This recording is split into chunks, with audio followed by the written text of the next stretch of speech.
On her way to the planetary camp, Eri Spring has her bag snatched at the spaceport, but fellow student Kanata Hoshijima stops him. 9 students from Carrot High School arrive at the planet MCPA for their planetary camp. Not long after setting foot, a mysterious sphere appears out of nowhere and swallows up the students. They end up adrift in space where they find an abandoned spaceship. Everyone except Ares makes it on board. At the risk of running out of fuel and also ending up lost in space, Kanata goes out and rescues Ares. Kanata runs out of fuel, but the other students form a human ladder to rescue Kanata and Ares. With everyone safely aboard on the spaceship, the students introduce themselves to each other, and Zach Walker learns that the sphere transported them 5,012 light years away from home. As paranoia sets in, realizing that the trip is impossible with the limited resources they have, the mood changes when Kanata inspires them to have hope, telling them how much he was in a similar position in a hiking trip, where his teacher died in an accident and he had to help his classmates survive 7 days in the wilderness. In addition, Zach finds planets the students can resupply on, en route to get back.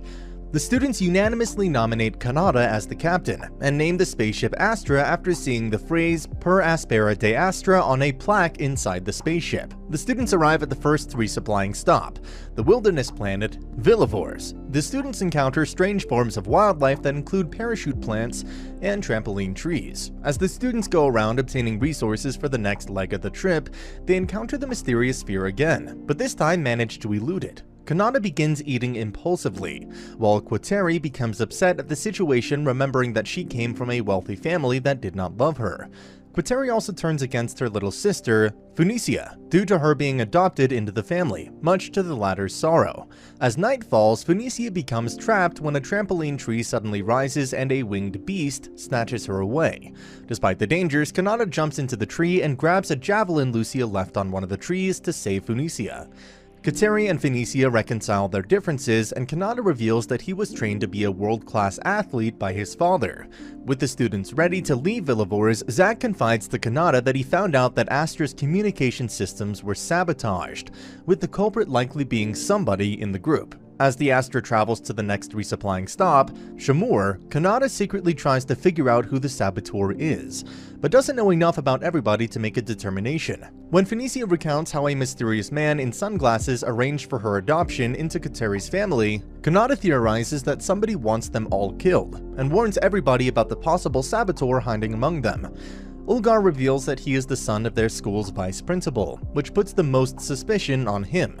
However, the ship is suddenly struck with micrometeorites, breaching the hull and disabling the main power supply. Without power, the Astra is caught in Shumur's gravity and begins plummeting into an uncontrolled descent. The group moves frantically to seal the holes and connect the ship's gravity controller to a backup generator. However, the gravity controller's safety mechanism kicks in when it detects a small flying alien creature, forcing Ulgar to shoot it with a glue gun. With the power restored, Zach is barely able to land the Astra safely. It is later revealed that Ulgar secretly possesses a real handgun. In light of their combined effort to prevent the Astra from crashing, the students conclude that the saboteur has a desire for survival as well, and decide not to actively investigate for the time being. They land on Shamur and begin foraging for food and encounter large, friendly bird-like aliens they dub Gruppies. Unfortunately, they discover that most of the edible plants on Shamur spoil extremely quickly, making them unsuitable for long-term storage, and the Gruppies are inedible, meaning they do not have enough food supplies for the next leg of the trip. Meanwhile, Yunhua deserts the ship, telling the crew to leave her behind. Kanata goes out to search for her and finds her. Yunhua reveals that her mother emotionally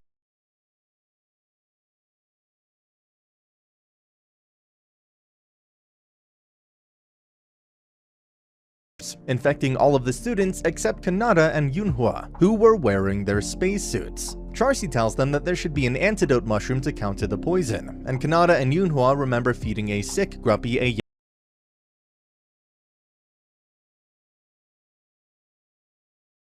calm her sick friends thanks to Kanata encouraging her to pursue her dream to be a singer. Kanata brings the antidote mushrooms back, curing his friends, while Yunhua gains more self-confidence. After the group recovers, they credit Yunhua's singing for helping keep them alive, and they find out that she is the daughter of the famous singer Lucy Lum. To symbolize her growth, Yunhua has her hair cut short.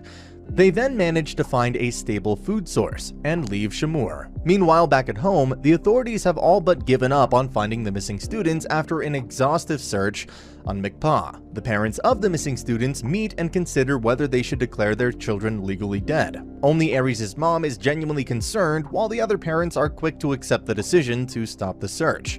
The man in sunglasses that Funisia talked about earlier is silently sitting off to the side of the room. The only parent missing is Luca's father, Marco, who is a powerful and controversial government official. Back in space, the group has landed on the oceanic world of Arispade, which they consider a paradise. Food is plentiful, and Charcy discovers all life on the planet reproduces via parthenogenesis. Quateri starts teasing Ares about her feelings for Kanata, convincing her to try and confess to him. However, Kanata misunderstands Ares' words, angering her. Luca and Olger go fishing, with Luca trying to get Olger to open up, though Olger is shocked to learn the identity of Luca's father. Later that evening, the group has a picnic to celebrate their last night on Arispade, when Olger appears with his gun and holds Luca at gunpoint. Olger explains to everybody that he believes his older brother was murdered by Marco for investigating his corruption. As revenge, he seeks to kill Luca, who is Marco's eldest son and apparent heir. Luca then reveals that he is not Marco's heir, due to being intersex, having been born with male and female biology. In addition, he has been secretly adopted into the Esposito family before his condition was discovered, and was all but disowned when his younger brother was born. Olga realizes Luca is an outcast from his family just like him, and stands down. Suddenly, the island is hit by a quake, followed shortly by a tsunami. Most of the group manages to make it on the Astra safely, but Olger and Luca are washed away.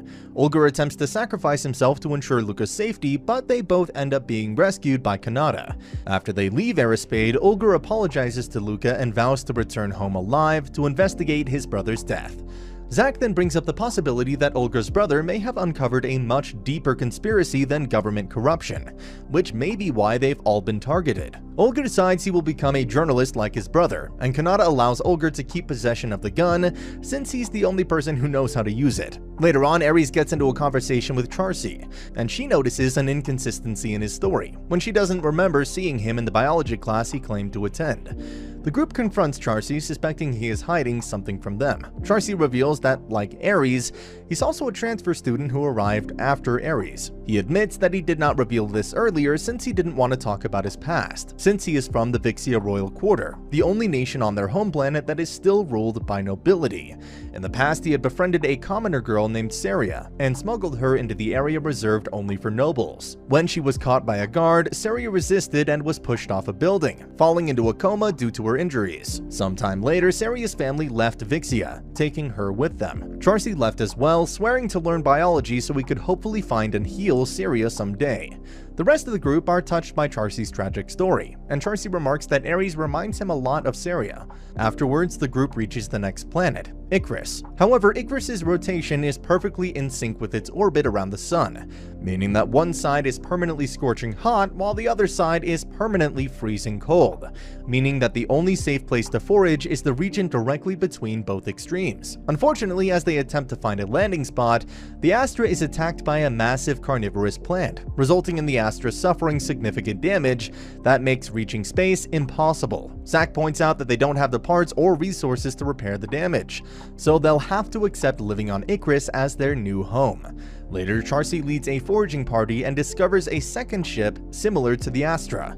The group examines the ship, noting it is heavily damaged and seemingly abandoned. Zack then realizes there's somebody preserved in the ship's hibernation pod for the past 12 years, and the group opens it to reveal a young woman inside. The group brings the woman back to the Astra, where she tells them that she's Paulina Levinskia, and an astronaut from the ship Ark-6. The Ark-6 had originally been sent out to find worlds suitable for human habitation, but was forced to crash land on Icarus. The rest of the crew went out to explore the planet, but never returned, forcing her to use the hibernation pod to survive. Ares then gets the idea that since the Astra and Ark-6 are modular and of the same ship type, they can switch out Astra's damaged reactor section with the Ark-6's intact one. Meanwhile, Yunha tells Paulina that she has been asleep for 12 years and it's now 2063. Paulina panics upon learning that it's 2063, but does not reveal why.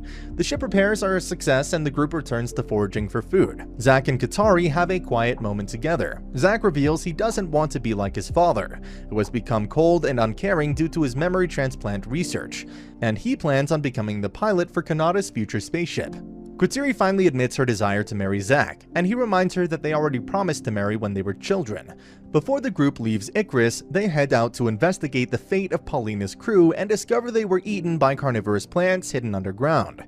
The group finally leaves Icarus and plans to hold a party for Paulina. Katari notices her and Phoenicia's blood types are an exact match, which is a highly unlikely coincidence for adopted siblings. Zack offers to perform a DNA test and is shocked to discover Katari and Phoenicia are genetically identical, which he privately reveals to Kanata. Zack and Kanata reveal to the whole crew that Phoenicia and Katari are clones. Together, the crew forms the theory that they all, except for Ares, are clones, younger replacements for their parents who will transfer their memories with technology developed by Zack's father. Meanwhile, all the parents except Ares and Charces are seen meeting and lamenting how the recently introduced Genome Control Act would expose their children as clones, which is why they stranded them in space to ensure their bodies would never be found. Back on the Astra, everyone is distraught by this revelation, but Kanata reassures them by claiming that even if their whole life was a lie, this trip has turned them into a family, and now they have more reason to return, to bring their parents to justice. Kanata then takes time to approach the crew members individually to see how they're doing, and most of them have found closure regarding their family situations. Zack and Katari decide to get married, announcing their engagement to the whole crew. Zack later restores the space telescope using parts from the Ark 6 and is able to bring up an image of their home planet. While the crew is celebrating, Paulina enters the bridge and becomes confused at the physical differences between Earth and the planet they're traveling to. When the crew shows no knowledge of a planet named Earth, Paulina becomes hysterical, prompting the crew to reveal that their home planet is called Astra. Pauline and the group talk with each other and discover that Earth and Astra both had the same history up until 1962, where in Astra's history, the Cuban Missile Crisis caused World War III, spurring the survivors to form a unified world government. Paulina then explains that on Earth, scientists discovered that an asteroid would strike the planet in 2057. The Ark ships were sent out to scout for habitable planets, and the entire population would evacuate through the use of artificial wormholes. The group then realizes that they were brought to what was left of Earth through one of these wormholes, where they came across the Ark 7, which had been left behind and never used. Paulina theorizes that Earth's population successfully settled on Astra, but covered up their own history for some reason. Ares suggests that rather than thinking on it too much, they should focus on getting home first.